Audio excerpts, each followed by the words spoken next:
Olá e sejam bem-vindos ao canal F Fácil. Aqui quem fala é Diogo e hoje a gente vai falar sobre o HGLG. E o HGLG está em emissão, né? Analisar o HGLG agora, a gente vai analisar o HGLG nessa sexta emissão. Antes de mais nada, se inscreva aqui no canal, dá um like nesse vídeo e assista até o final. Vocês vão gostar do que a gente vai falar. Ah, e faça comentários aqui embaixo. O seu comentário é muito importante. O HGLG é o quinto ativo com maior participação no iFix.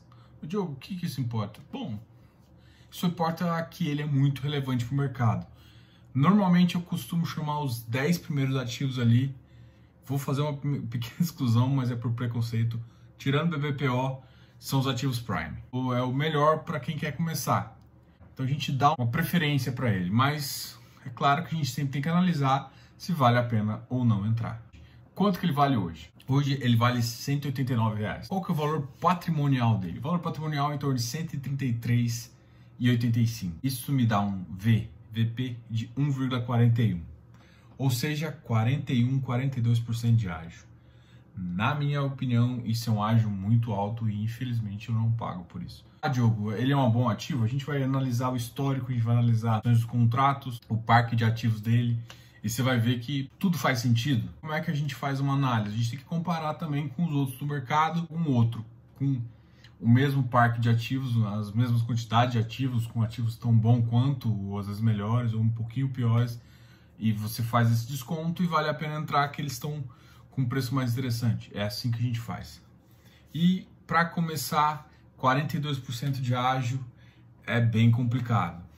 Se você for analisar, ele durante a crise ele caiu pouco, ele chegou a bater 115 na mínima ali, mas ele logo se estabilizou em torno de 150 e no último mês ele voltou para a faixa de 180, que era uma faixa que ele ocupava ali no final de 2019.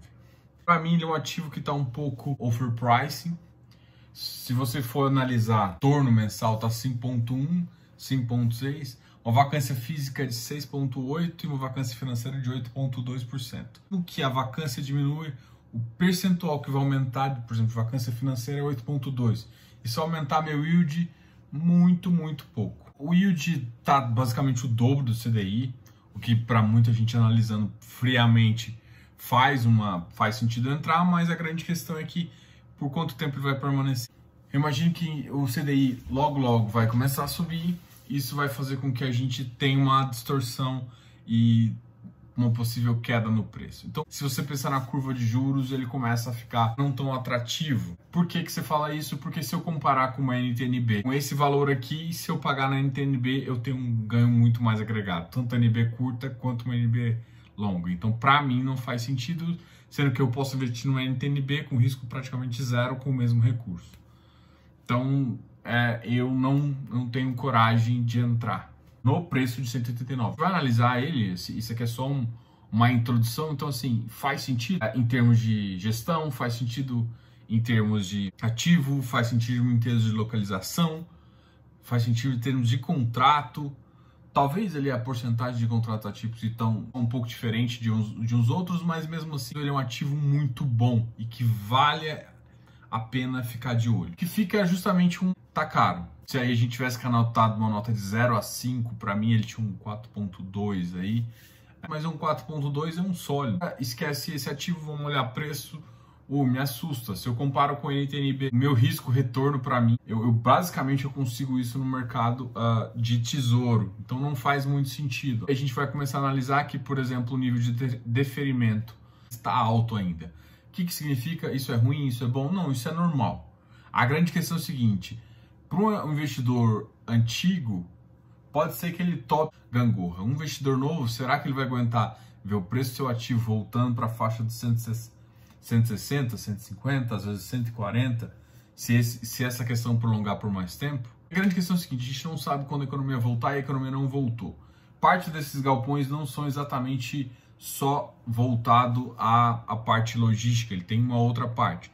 Essa outra parte está sofrendo muito com a economia. O logístico tem se dado um pouco melhor, mas mesmo assim, no geral, todas as empresas têm passado por problemas. Se ele permanece por um ponto longo, muito provavelmente a tendência dos ativos é cair um pouco de preço. Ele foi uma cota lançada praticamente 100 e 10 anos depois ele está hoje com uma cota que vale 130. Então, efetivamente, a cota aumentou em 30%. Só que se você for analisar em termos de preço, o que vale também essa análise, ele rendeu 80% só em 10 anos, só em termos de valorização.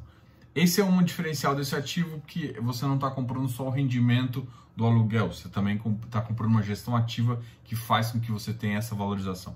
Só que o que eu estou falando é que o ágio ainda, em relação ao valor patrimonial, está alto demais. Com isso, a gente vai falar um pouquinho da oferta.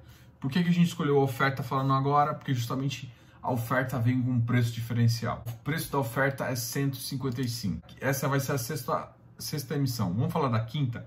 A quinta vem num valor de 137. Então, 137 foi a última emissão, foi em 2019.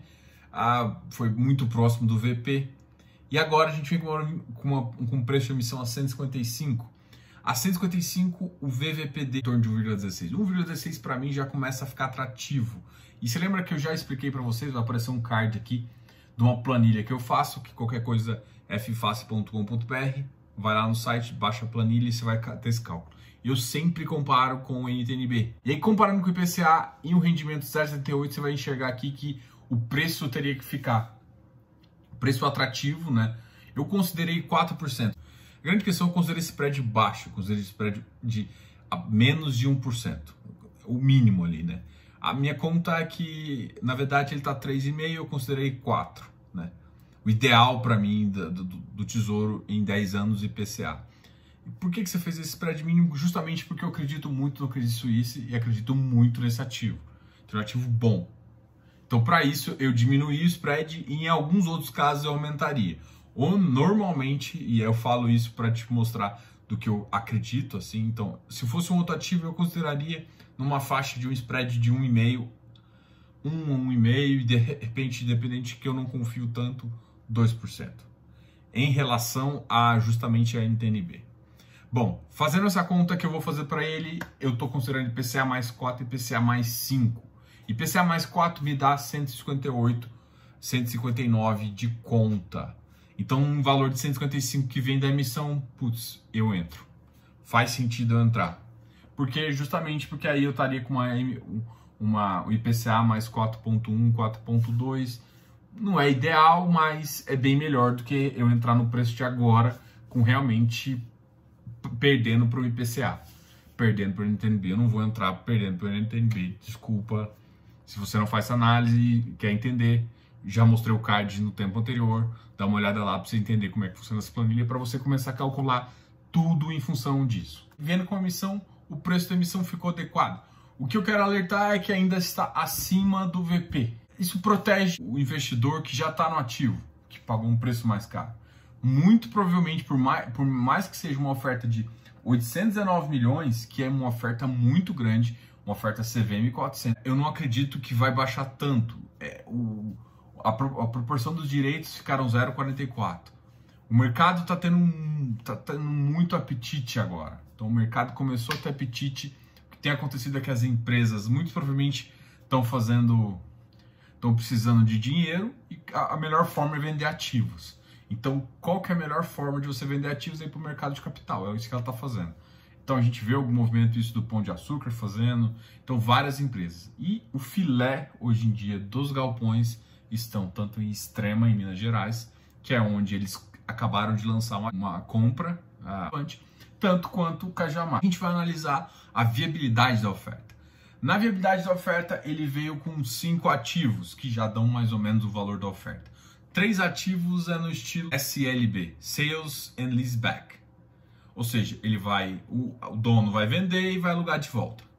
É o vende e aluga de volta. Esses 3 ativos que dá mais ou menos 587 milhões, com um cap rate entre 8,10 e 8,8. Cap rate não significa que essa entrega vai toda para você. Por quê? Porque tem os custos. Isso é simplesmente o valor do ativo versus o que ele dá de aluguel. A cobrança de uma taxa, que é a taxa de administração, mais os custos operacionais do fundo.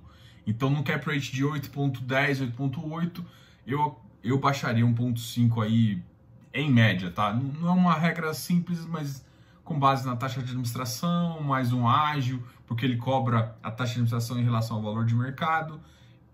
o cap rate me dá 7,5. Veio 2 ativos em torno de 307, com uma parcela menor. BTS, Build to Suit, está em desenvolvimento ainda, só que com cap rates maiores. Em termos de viabilidade, o cap rate vai ser mantido ou melhorado. Para mim, faz sentido entrar. A grande questão é que se você não for cotista, vai ficar muito difícil, porque eu duvido que você vai conseguir entrar, apesar de ser uma CVM400. Então vamos ver o apetite, vamos falar das ofertas que a gente viu já de galpão.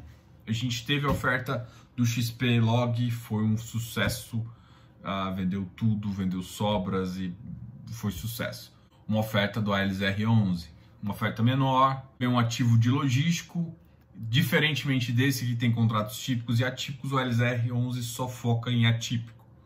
Mas a questão tem uns ativos lá que a gente já comentou em outros vídeos, vou colocar ele aqui, que pode complicar ali. Por que eu estou falando desses 2 ativos? Porque são ativos logísticos e competem com emissão. De Suíça, ele é um ativo diferenciado. Um ativo que eu sempre tive dificuldade de comprar, porque ele é um ativo que sempre está caro. Então, entrar em oferta é a melhor das soluções. Tem um foco mais amplo, ele está sofrendo com diferimento.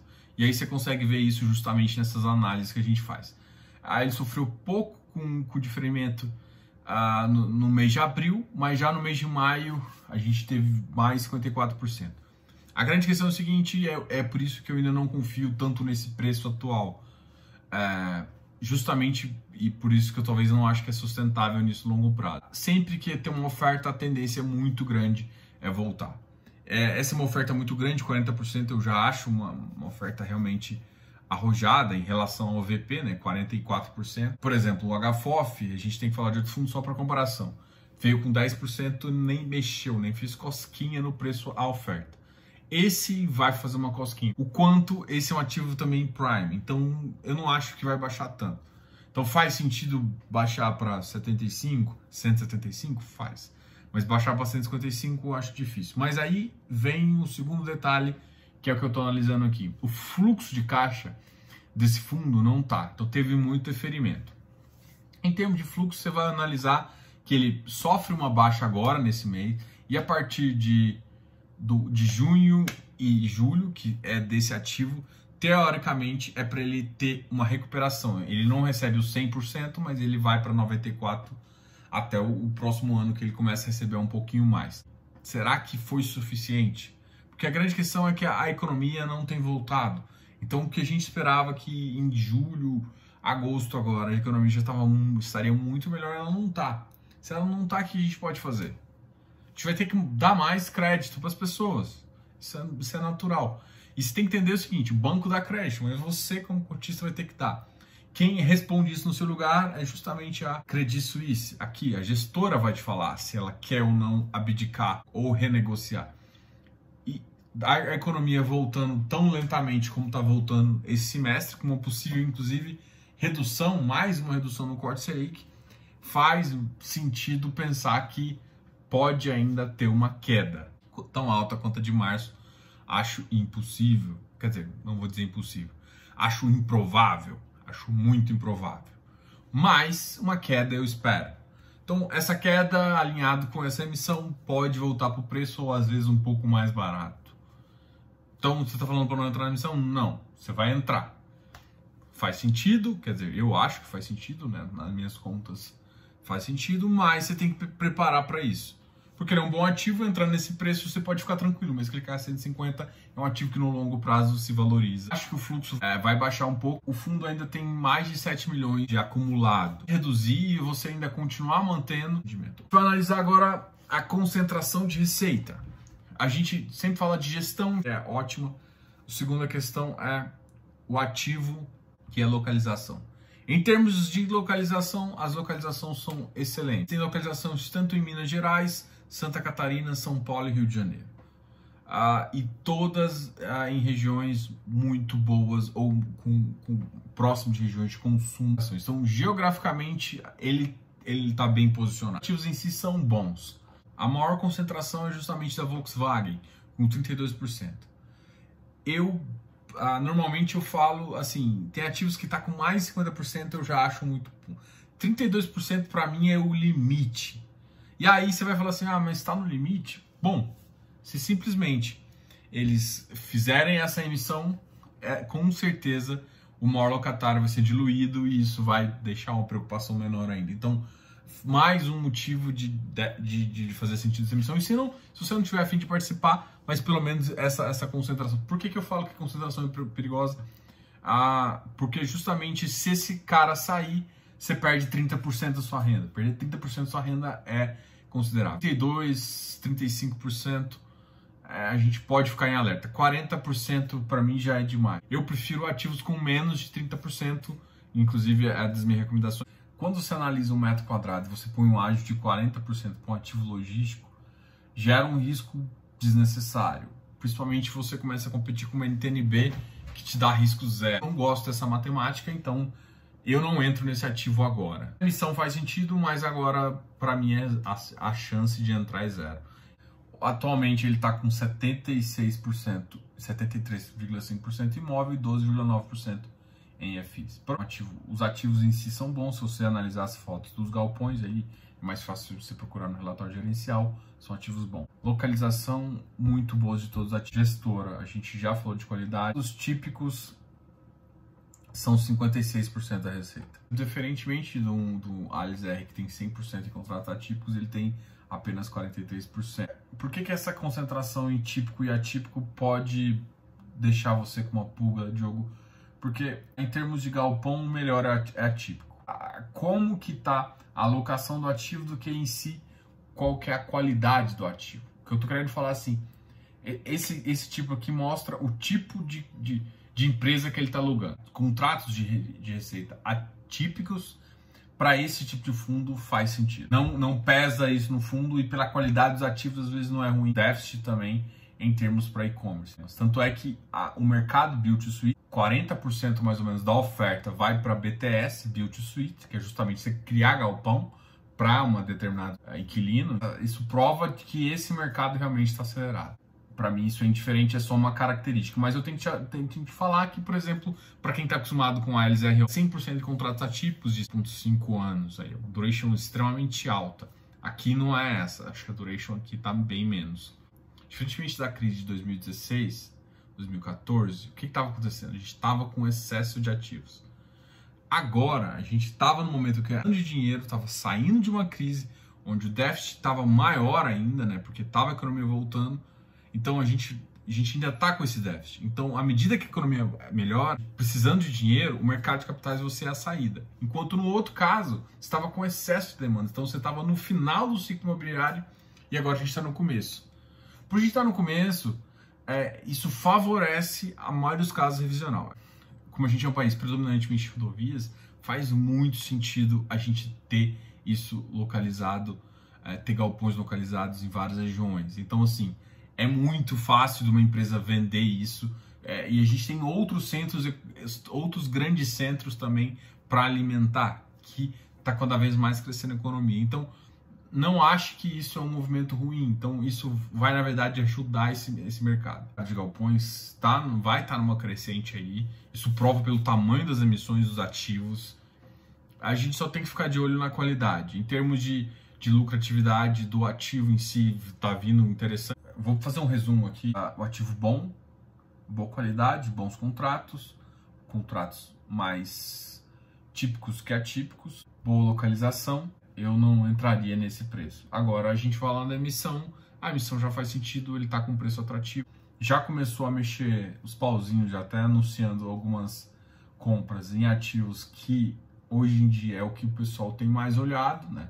Ativos eu já falei algumas vezes, mas ativos em Extrema, Minas Gerais e Cajamar são ativos que todo mundo está de olho. Você tem tudo para dizer sim para essa oferta. Mas essa é uma oferta muito concorrida, como foi a do XPlog. O que eu quero dizer? Cara, o nego vai atacar. O bom desse mercado agora é porque vai ter muitas emissões. Eu vou tentar trazer aqui quase todas para vocês. E eu quero agradecer que vocês ficaram até o final. Não se esqueça também de acessar nosso site, ffácil.com.br, se inscrever lá, não só se inscrever, escreva aqui também no canal, mas se inscreva lá no nosso site para você receber as novidades que a gente tem. Não se esqueça de dar um like nesse vídeo. O vídeo ficou bom? Gostou? Não gostou? Comente aqui embaixo. Grande abraço, Diogo, canal F Fácil.